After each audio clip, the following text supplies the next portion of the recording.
That's us. Here.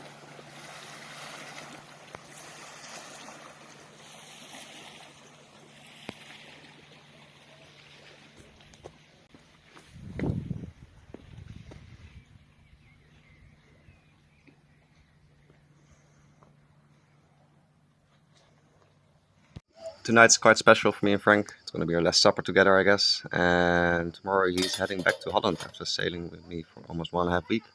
I'm going to pick up Marloes, my girlfriend, and we're going to be sailing the rest of the way back home. And guess what? The next day Marloes even got a band playing for her when she entered the town. Or we like to believe it was for her. Let's say it that way. So we're going to be heading back to the island, regroup there, and see where we're heading next. Got a lot to explore.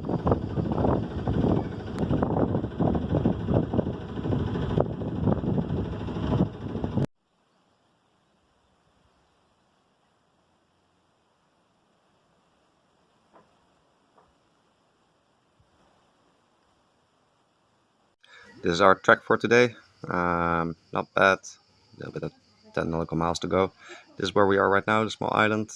And over here is Fjord City, or however you want to call it. We'll be heading straight down this fjord, out of Fjord.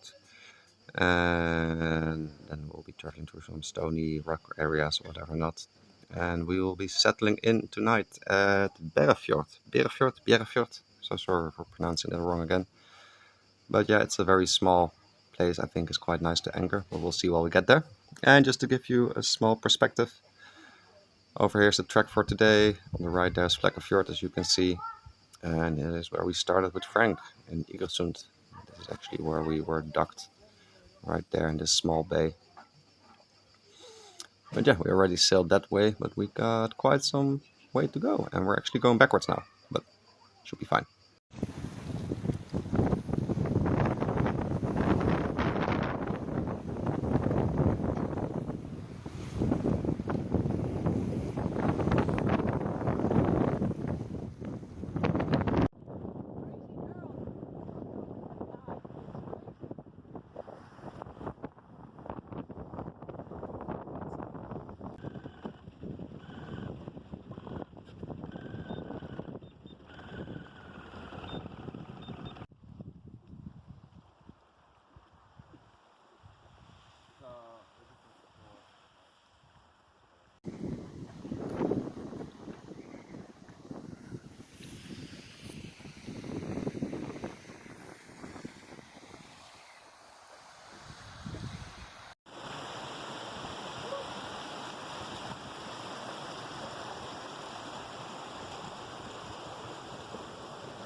So the next part also ain't that long, only about 10 nautical miles to go from Berefjord to, I don't know what this is called, it's like the fjord to Anasira, I guess. But there's a really nice place to hike there, which we want to explore. It's actually located right there. There's some caves and stuff and whatnot, some cliffs.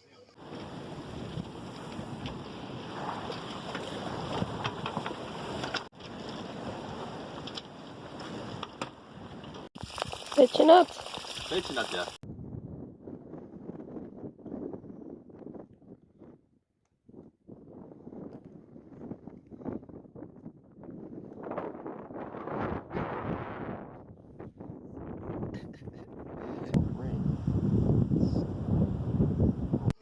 Alright, enough of heading backwards, we're going forwards now.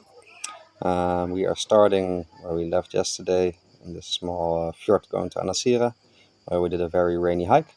And we are going to go all the way, passing Fjord there in the inlet, going past Lista, which is a very notorious place. Waves get really high and whatnot, and you really have to make sure you're 2 miles out the coast because of the shallow waters.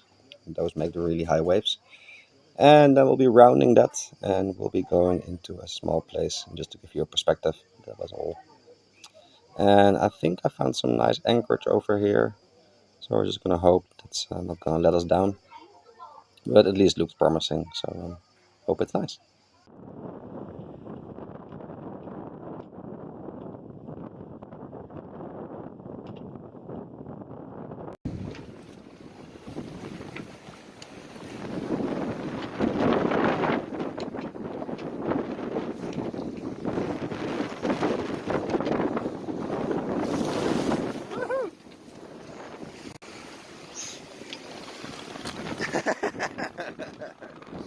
Goes to dat tomaat.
So, okay, wait, stop. Yeah, that's better. Let's pause this for a bit. Because this seems like everything is going perfectly fine and nothing is wrong, but that's not really how it happened. The problem is, though, I had all the videos of stuff that went wrong. It's just that, well. So this might be the saddest part of the journey ever. I just dropped my phone in the sea, and now it's swimming along with all the jellyfish. With all the content of the videos I made. Like, I don't even care about the phone, to be honest. I do care about the videos. It sucks. It sucks. So yeah, we left Dana, and I was shooting some video about hanging up a hammock, of all things. Then yeah, with these light seas, like no waves at all kind of stuff, I dropped my phone. Okay, let's skip to the future where I got to terms with things. So losing my phone was definitely really unfortunate. I mean, I almost cried for like a day, like almost cried, but I was really like taken by it because there was like a lot of nice footage from all the fjords we sailed and stuff. But this gives me some time right now, right here, to explain something about the channel, what I actually want to do with this. Because for me, I see a lot of like youth not being drawn to sailing anymore. I think that's because they see like really big boats and they think you need this big boat to like do all these cool ocean passages and whatnot and sea passages. But that's just not the case, you know. You can do a lot of really nice stuff like I'm doing right now with my boat, and it's just a 26-foot boat. It was 3,000 euros, and there's definitely some things wrong with it. But as long as you just manage those expectations and manage like whatever you're doing with it, if you're like quite okay with some technical stuff, you should be fine. You know, just watch YouTube, figure it out that way. If you're not if that doesn't work out, go buy books. If that doesn't work out, message boards. If that doesn't work out, ask people around you in the marina and the harbors. You know, people are always willing to help if you're nice. Um, so for me, like, it definitely sucks that I lost so much nice material. But then again, I'm just gonna cut these videos up a little bit, and I'll be showing what actually happened there because I filmed everything that went wrong too. Like, I'm not gonna like spoiler, but a lot went wrong, and I think it's really important to see that these things happen, and it's not something to get taken down from, you know, it's something that's quite normal while sailing, or at least while sailing a little bit on a budget. And I think there's nothing to be afraid of, really. It's just something you have to manage and see how to get through it. And actually just keeping your head cool, not panicking too much, not stressing out too much too fast are really important factors here. So yeah, I'll be cutting them and showing you every now and then like what actually went wrong in that place and how I fixed it or how I tried to fix it and how I maybe failed, probably sometimes, most of the times, who knows. And apart from that, I think might or think. I just hope I inspire some like people to also do the same thing, because we need some youth on the water these days, like some younger people too. Nothing against the older generations. And sailing, I mean, we all love sailing. We should all be doing it, but especially the younger generation, because at some point we're not going to have much sailors left anymore, and that will be a real shame. I don't see anyone my age anymore these days on the water, and I'm 28.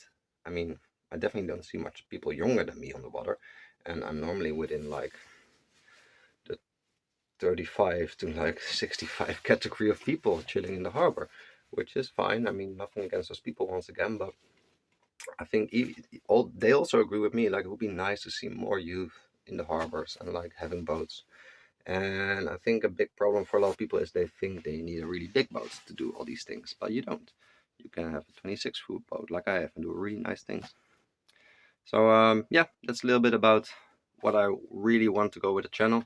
One disclaimer though: when sailing, you do have to have some sailing experience. I mean, I am sailing since I was 12 years old. I have experience on the North Sea. I did crewing with people to England, to France. I did a lot of solo sailing on Dutch lakes. I wouldn't say I'm seasoned, but I have some experience and I know what I'm capable of, and especially I know what I'm not capable of. So if I see situations I'm not sure about, I'm always like, well, maybe not. You know, make sure you are within your own limits, and you should be fine. Um, yeah, I think that's enough rambling for now. You're probably gonna see a lot of cuts in these videos every now and then, because I'm showing like what went wrong, because the footage is gone. And yeah, hope you enjoy. So that was definitely enough about me rambling on where and how I want to go with this channel. Hope I explained myself kind of clearly or something. But for now, let's jump back right to Flekkefjord where we started. So already in Flekkefjord, something went quite wrong from the get-go. You see this fuel filter here? It's nice and clean, isn't it? Well, now it is. But it was in a really bad shape, actually.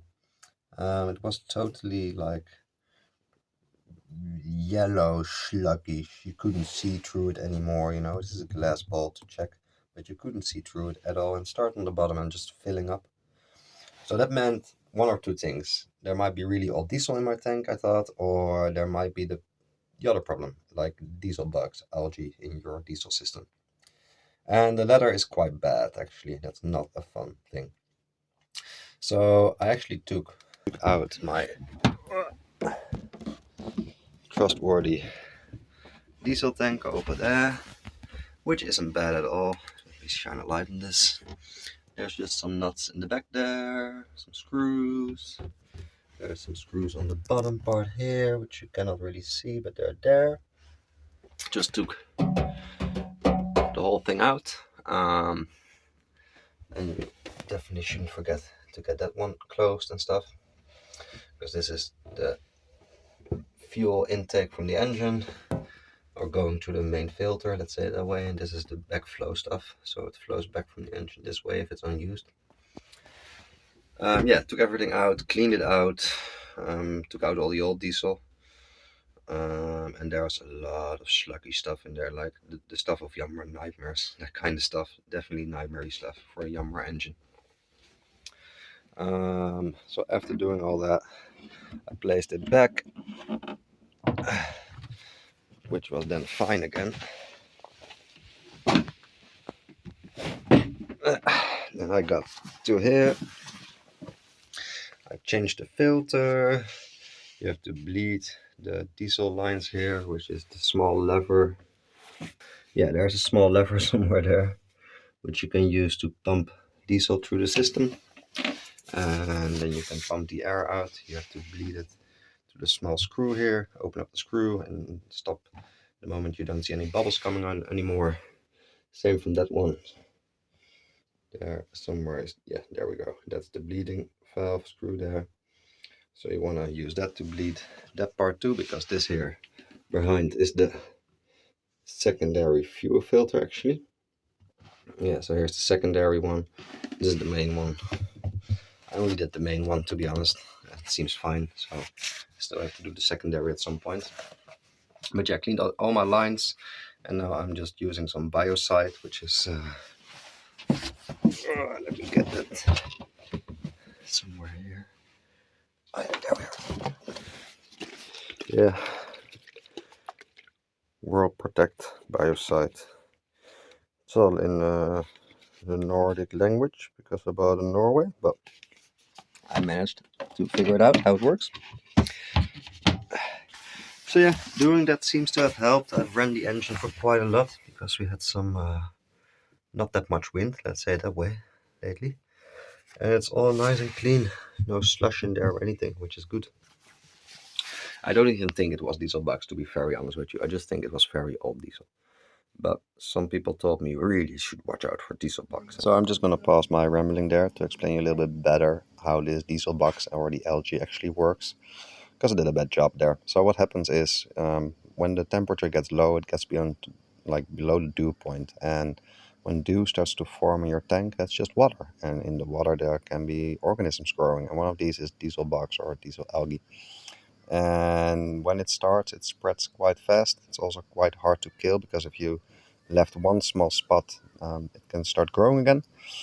So it's really hard to get rid of sometimes, and something you really want to avoid, because being out in bad weather and with your diesel fuels clogged up, your boat stalls, and well, there you go.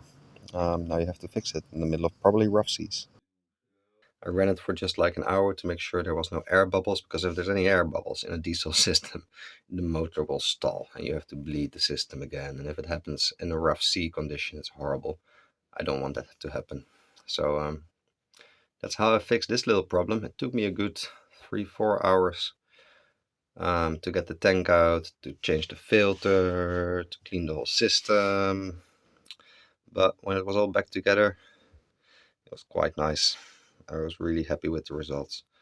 No more garbage or stuff in the diesel. Thanks for watching. I really hope you enjoyed the video again. They're definitely a little bit of a different format right now because I'm having to deal with not having the footage I actually had.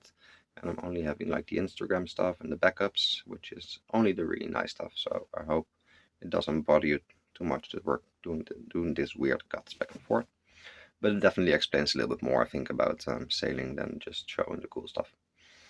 Apart from that, I am in Holland right now, preparing the boat to leave it for a little bit. I'm not home yet, but I do have to go away for 3 weeks, and I can leave the boat somewhere here in the harbor, come back after those weeks, and sail further, which is not a bad thing. So, to the next one.